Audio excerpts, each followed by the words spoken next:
Grant McAuley joining us right now to do a little Braves talk. You can hear him on 92.9 The Game down in ATL, also host of From the Diamond, talking Braves all the time. So, Grant, great to have you back on. What did you think of the weekend for the Braves, which felt long, especially with the delay on, what was that, Saturday Mhm. night? Yeah, it was like 4 hours and 15 minutes worth of weather related delays. I don't think anybody signed up for that. But by the time you got to Sunday, I think the Braves just needed a win in whatever form that it would take. And that I feel like had kind of erased a little bit of the goodwill that they'd been building up with four consecutive series wins and really three better weeks of baseball after their 0-7 start. But they were able to salvage that finale. They do have four games against the Reds, which will be a tough team rolling in. So they're going to try to rebuild that momentum and just keep grinding it out, I think, until they can get Ronald Acuña Jr., Spencer Strider back, and maybe finally get a gauge on what exactly this team can be this year. What if when Ronald Acuña Jr. comes back, it's not the shot in the arm that they're looking for? Aren't the answers in this lineup currently, if we're just going to talk about the lineup? Because the pitching staff, I feel like the Braves, watching from afar, they always just bring somebody up, whether he's going to be a historic pitcher for the rest of his career or not.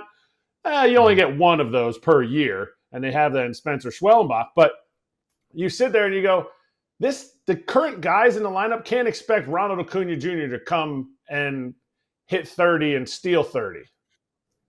No, I think that's fair. And I talked about this on my show on Sunday about you got to temper expectations at least a little bit because we have seen this show before where Ronald does come back from a year-long grueling rehab process. He pushed himself a lot harder, I'd say, last time to get back as soon as possible, whereas I think the team and Ronald are trying to learn a little bit from that and bring him back on a timetable that doesn't necessarily put the weight of the world on him. He's not walking through the door to save the season. I don't think that's a fair expectation from him, no matter how good he is. But I do feel like at this point, you have to temper your expectations because this is the second knee injury. You know that the last one, he didn't come back as a supernova. It took a year for him to get back to that status, but he's only going to make the club better in my eyes in whatever way that can be, whether that's the emotional lift, the on-field lift, I feel like the overall energy that comes with adding one of the best players in baseball back to your team. But you're right, Eric. I think that the answers have to be Austin Riley and Matt Olson and Marcell Ozuna and Ozzie Albies and Michael Harris. It's a multiple choice question, but maybe there aren't any wrong answers, but they've got to get all these guys going in conjunction. That's really been the hard part since I would say about a calendar year ago. They started out really well 3-4 weeks into the season last year, and then it just kind of ground to a halt offensively. They've got some pitching questions, which we can get into, but if they're scoring runs the way that they're capable of, I think it'll answer a lot of the questions for the team as a whole. I don't believe in he was playing way better than over expectations. Like, you only play up to your best level. And 2023 is what the Atlanta fans and even probably players are going to look at and say, this is our lineup. This is what we should do. We should have 7 starting players in the All-Star game. Is that an aberration? Is that an aberration? Because besides Ozzie Albies, who was hurt part of that year, they were healthy and playing every single day. Is that too much of an expectation, or have they just completely fallen short of that, and that is what the expectation should be in Atlanta for those core 5 guys? I don't know if there's an easy answer to that question. Aberration, maybe not. Outlier, perhaps, is fair. I mean, they're the only team that, as a collective, slugged 500 for a season, which is still a crazy stat to wrap your head around. But the pieces are all there. These guys are in the primes of their career. Yes, they've dealt with some injuries. Ozzie, of course, Ronald last year was just an insane just domino effect of everybody seemed to spend a month or 2 or more on the injured list. But you look at Austin Riley, you have expectations of him of 30 and 100. You look at Matt Olson, the same expectations. I mean, if you don't want to pile it on to Ozzie based on what we've seen the last couple of years or Ronald coming off of injury, that's fair. Michael Harris, though, I feel like has been kind of a mercurial player. He'll go through some real doldrums, and then he'll break out and be one of the best hitters on the team for half a year. So they've just got to put all that together with the Sean Murphys. Alex Verdugo has a role to play here now with Jurickson Profar not coming back for at least a couple of 3 more months. I don't know that there's any easy answers for the Braves, but you do feel like when you look at these guys that there is another level. What that level is, though, I don't know if it'll ever be 2023 again, but it should be better than we've seen over the last 13 or so months. If you want to be bougie and have your own personal shopper, Hungryroot is actually the spot, and you can do it at an affordable price. Yeah, without a doubt. And especially with my busy schedule with kids on the run all the time, baseball, gymnastics, I need a source that's going to get me going and my kids as well. So I'll pop in an easy chicken parm or grilled chicken, put it in a nice container, get it to go, and the kids are excited, and they're full, and they're nutritional, and it's ready to rock for their games. There will be snacks that you have never heard of that you will immediately fall in love with. They will pick them out for you if you want. Obviously, you can go on there. You pick all of your preferences. Hungryroot gets the job done. Okay, FT fam? We love Hungryroot. Take advantage of this exclusive offer for a limited time. 40% off your first box plus a free item in every box for life at hungryroot.com/FT. That's code FT. hungryroot.com/FT. Code FT for 40% off your first box and a free item of your choice for life. The code is simple. It's 2 letters, FT. What about the pitching? Chris Sale hasn't gotten off to a great start. Schwellenbach has been okay. He was good. He's kind of got beat up. Bryce Elder has been really good for him. The bullpen's been kind of back and forth. Where's the pitching help? Do we still believe that the Braves are going to have great pitching by the end of this year? Yeah, that's a very interesting question, AJ, because you look at, there's the subtractions from this club. We see what Max Fried is doing in New York. And even if him coming back was not something that was in the cards, what were going to be the pieces that were going to be in place in order to cover that loss? And I think the answer to that obviously would be Spencer Strider, who unfortunately came back for all of 5 innings and landed right back on the injured list.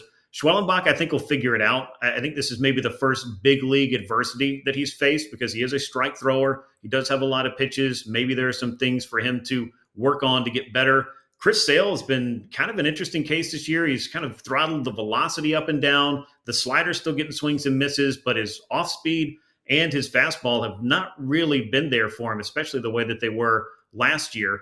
And then I think you got questions at the back of the rotation. Can Bryce Elder help right now? Certainly. Is he the answer? I don't know if I can buy into that based on his last 30 big league starts.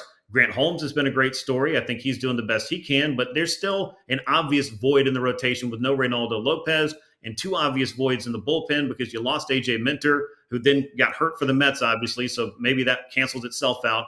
But Joe Jimenez is also out for the year, and Raisel Iglesias has looked very human this year. So I think there are a lot of pitching questions. It should improve.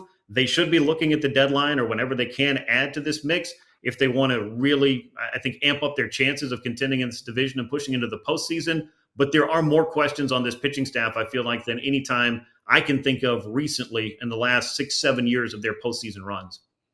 A month ago, we were still in spring training. A month before that, it was still the offseason. Did Alex Anthopoulos do enough to not put their pitching staff in this situation during the offseason? I don't think that they got anything close to done that they wanted to in the offseason. I think that the Jeff Hoffman thing would have helped.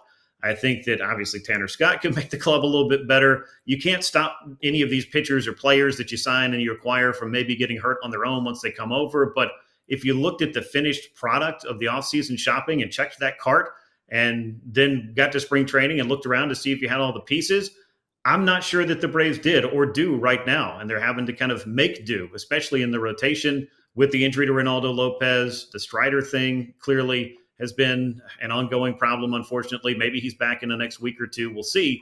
But no, to make a long story very short, I don't think they got done what they wanted to this year. And losing some key pitchers is tough to overcome because the internal options are not there the way that they were 4, 5, 6 years ago when they were really pumping out some of those top pitching prospects, and maybe longer than that ago if we really think about it, with the Frieds and the Kyle Wrights and the Michael Sorokas and whatnot, and Ian Anderson for that matter.